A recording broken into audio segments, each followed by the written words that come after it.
What if I told you there are states in America where people still dream about living off-grid, building a cabin, catching rainwater, growing food, disappearing into quiet land?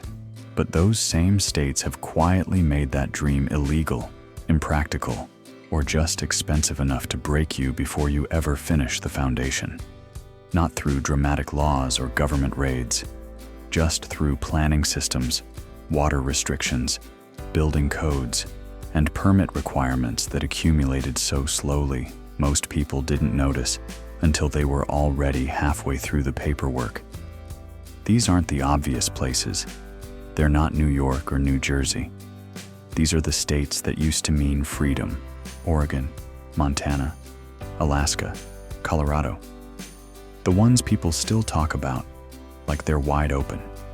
And in a sense, they are. The land is still there. The silence is still real. It's just that somewhere between the brochure and the building inspector, the definition of free got rewritten. So before we take this tour through America's most misunderstood off-grid destinations, go ahead and hit subscribe. Not because I need the validation, though, let's be honest, I do, but because every time you do, a zoning board somewhere has to reconsider whether your chicken coop really needs an environmental impact assessment. And that feels like a small victory. All right, let's start where this whole thing started, back in the 1970s, when America decided it was tired of cities, corporations, and Richard Nixon, and a generation of people packed up station wagons and drove west, looking for land, peace, and a chance to grow their own food without asking anyone for permission. And where did they go? Oregon. Oregon was the promised land for the Back to the Land movement. Cheap property, endless forests, rain that fell like clockwork, and a culture that didn't just tolerate weirdness, it celebrated it. Communes sprouted in the hills, hippies built geodesic domes, people planted gardens, raised goats, and discovered that living without electricity was deeply romantic for about 3 weeks. But here's what most people don't know. While all that was happening, Oregon was also building one of the most comprehensive statewide land use planning systems in the entire country. In 1973, the state passed Senate Bill 100, which created a framework requiring every single county to adopt a land use plan. The goal was noble: protect farmland, prevent urban sprawl, preserve forests. But the side effect was this: Oregon became one of the few states where you can't just buy rural land and do whatever you want with it.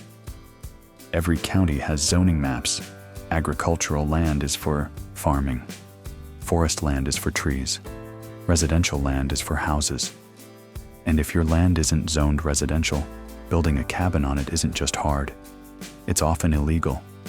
You can buy 20 acres in the middle of nowhere, surrounded by Douglas firs in absolute silence, and still be told you can't live there because your property is classified as forest commercial, or exclusive farm use, or rural reserve. You're allowed to own it. You're allowed to visit it. You're just not allowed to call it home. And even if your land is zoned correctly, the building process involves permits, inspections, septic approvals, and compliance with statewide energy codes. Oregon doesn't have a reputation for being difficult. It has a reputation for being progressive and green. But those two things, in practice, often mean the same thing: regulated. So yes, Oregon is beautiful. Yes, people still live off-grid there. But the version of Oregon that existed in 1975, the one where you could disappear into the woods with a pile of lumber and a dream, doesn't exist anymore. It was planned out of existence, one zoning map at a time. And if you think Oregon's system is unique, wait until you see what Washington did. Drive north across the Columbia River and you'll find a state that looks almost identical to Oregon. Same trees, same rain, same vibe. But Washington took a different approach. Instead of statewide planning, it gave each county the power to regulate land use however it wanted. Which sounds like freedom, until you realize that means every county has different rules, different definitions of what counts as a dwelling, and different levels of enforcement that range from "we don't care" to "we will measure the distance between your rainwater barrel and the property line." In some counties, off-grid living is perfectly legal. You can build a tiny home, install solar panels, dig a well, and live quietly without anyone bothering you. In other counties, you need a permit to replace a window. The unpredictability is the problem. You can't just look at Washington on a map and assume you're safe. You have to research the specific county, talk to the planning department, read the zoning code, and hope the enforcement officer who shows up isn't the one who takes the rule book personally. And then there's water. Washington allows rainwater harvesting, which sounds great, until you realize that water rights in the western United States are older, more complicated, and more aggressively defended than any property deed. You can collect rain that falls on your roof, but if you live near a stream, a river, or any body of water someone else has a claim to, the rules get exponentially more complex. Washington isn't hostile to off-grid living, it's just inconsistent. And inconsistency, over time, creates the same effect as restriction. It makes people nervous, slows them down, and eventually convinces them to look somewhere else, so they do. They drive south into California. California is a strange place to include on this list because most people already assume it's impossible. And in the cities, it is. But rural California, Northern California, the Sierras, the high desert, used to be a haven for people who wanted to disappear, and technically, it still is. You can still find cheap land in Modoc County, Lassen County, Trinity County. You can still buy properties so remote your neighbors are measured in mountain ranges. But here's what changed: fire. California has always had wildfires. But over the past 2 decades, as the climate warmed and the forests dried out, fires stopped being a seasonal nuisance and became a governing force. And the state responded the way governments always respond, with regulation. Now, if you want to build in a wildfire hazard zone, you need to meet defensible space requirements. That means clearing vegetation around your home. It means using fire-resistant materials. It means installing specific roofing, specific venting, specific siding. It also means inspections, permits, and compliance with the California Building Code, which is one of the most detailed in the country. You can't just throw up a cabin and hope for the best.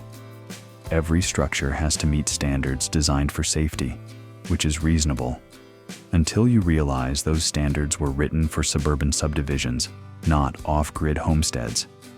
And if you're thinking, "I'll just build something small and stay under the radar," understand that California is also the state that will fine you for illegal structures, unpermitted additions, and code violations discovered years after the fact. Rural California isn't impossible, but it's not the quiet, unregulated frontier people imagine. It's land that looks free, governed by systems designed to make sure you never forget you're still inside the system. Which brings us to Colorado. Colorado might be the most heartbreaking state on this list because it's the one that still looks exactly like freedom is supposed to look. High mountain valleys, endless sky, forests that feel older than memory. It's the kind of place people move to specifically because they want to live differently. And you can. Sort of. Colorado allows off-grid living. You can build a cabin, install solar, use a composting toilet, and live quietly in the mountains. But there's one thing you can't do, or at least couldn't do until recently: collect rainwater. For over a century, Colorado's water law operated on a principle called prior appropriation, which basically means the person who claimed the water first owns it forever. And since almost all water in Colorado eventually flows into someone else's stream, river, or reservoir, collecting rain was technically illegal, because that rain belonged to someone downstream. The law changed in 2016. Now you can collect rainwater, but only from residential rooftops, and only up to 110 gallons in 2 containers, which is enough for washing dishes, maybe watering a garden, but not enough to sustain a household long term. And that's just water. Colorado also has statewide building codes, fire safety regulations, and county-level zoning rules that vary dramatically depending on where you live. Some counties don't care what you build. Others will send an inspector the moment your truck pulls onto the property. The result is a state that feels open, but operates on invisible rules. Rules you don't discover until you're already committed, already halfway through construction, already in too deep to walk away. Colorado isn't hostile. It's just governed by a version of freedom that requires permits. So people keep moving. They head southwest into Arizona. Arizona looks like the answer. Endless desert, cheap land, a libertarian streak that runs so deep the state motto might as well be, do whatever you want, just don't ask us for water. And that last part? That's the problem. Arizona is one of the driest states in the country. Most of the available water is already spoken for, allocated to cities, farms, tribes in California, which somehow convinced everyone it deserves half the Colorado River. If you want to live off-grid in Arizona, you need water. And if your land doesn't have a well, you're either hauling it in, catching rain, or drilling, assuming you can get a permit, assuming the aquifer isn't already overdrawn, assuming the state doesn't decide your area is a critical groundwater basin and shut down new wells entirely. Arizona allows rainwater harvesting, but rain in the desert is a rumor, not a resource. You can install the most beautiful catchment system in the world, and it'll still sit empty for 9 months of the year. The state also requires that any permanent dwelling meet basic safety standards, which means inspections, codes, and permits. You can live in an RV. You can camp on your land. But if you want to call it home, the state wants to make sure it won't collapse on you during a dust storm. Arizona is freedom with an asterisk. The land is cheap. The government is hands-off. But the desert itself enforces rules no zoning board ever could. So people look east, toward New Mexico. New Mexico used to be the quiet exception, the state that allowed earthships, yurts, and experimental housing without asking too many questions. It's the state where you could buy land for almost nothing, build something strange, and live peacefully under skies so wide they felt like permission. And in many ways, that's still true. New Mexico has some of the most relaxed building codes in the country. Some counties don't enforce codes at all. You can still find land for under $1,000 an acre. But water, once again, is the issue. New Mexico operates under the same prior appropriation system as Colorado. If you want to drill a well, you need a permit.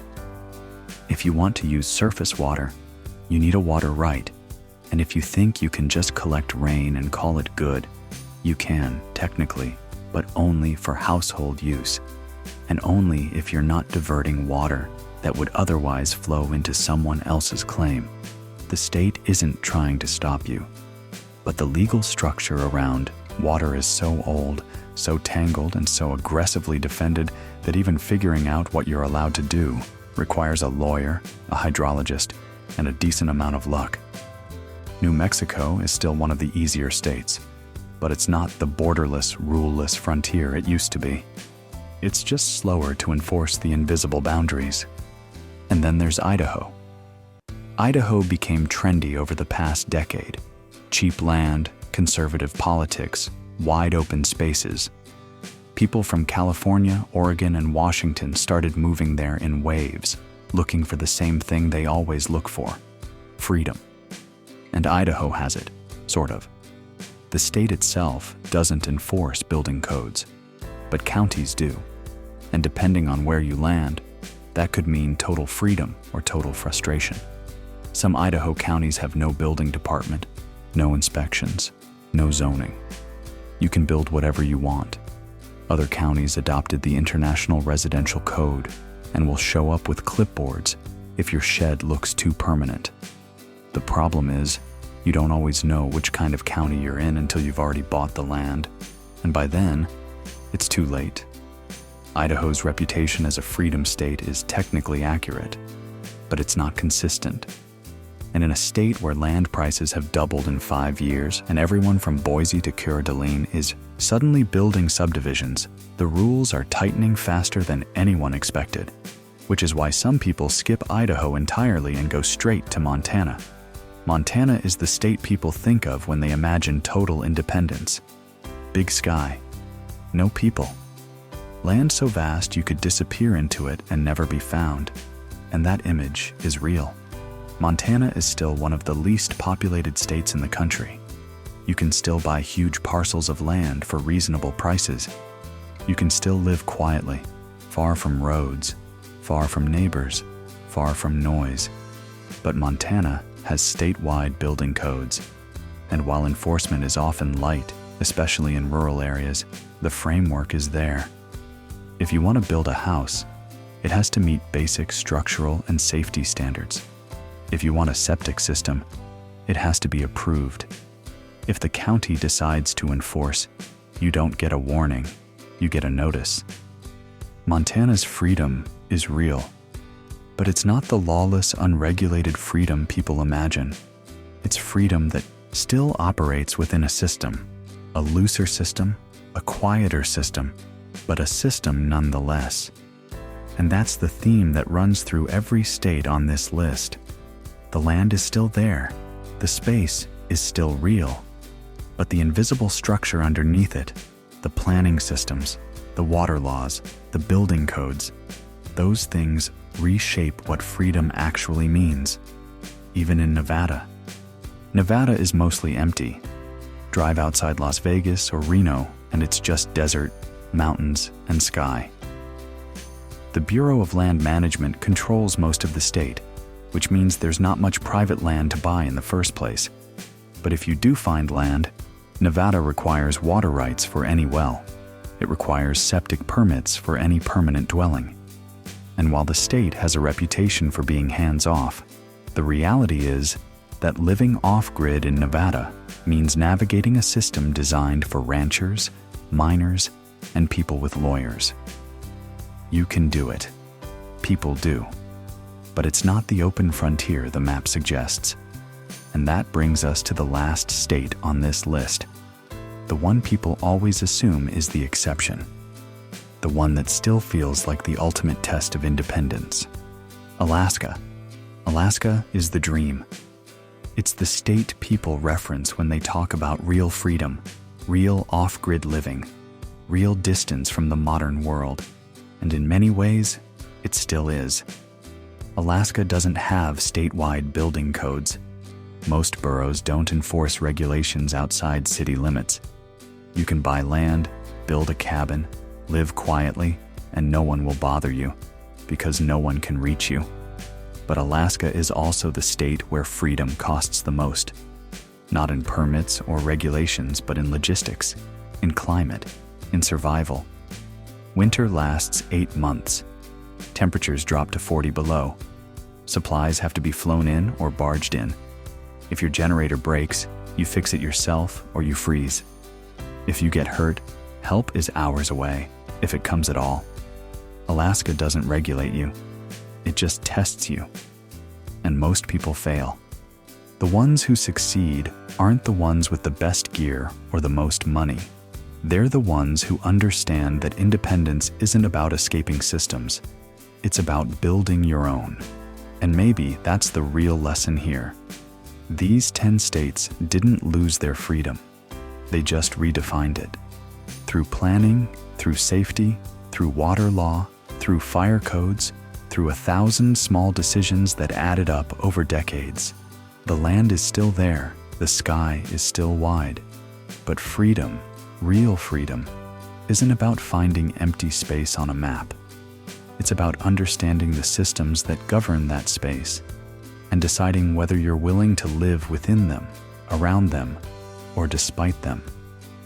Because in the end, the states that look the most free are often the ones with the most invisible rules. And the people who succeed aren't the ones chasing a fantasy. They're the ones who see the reality clearly and build something real anyway.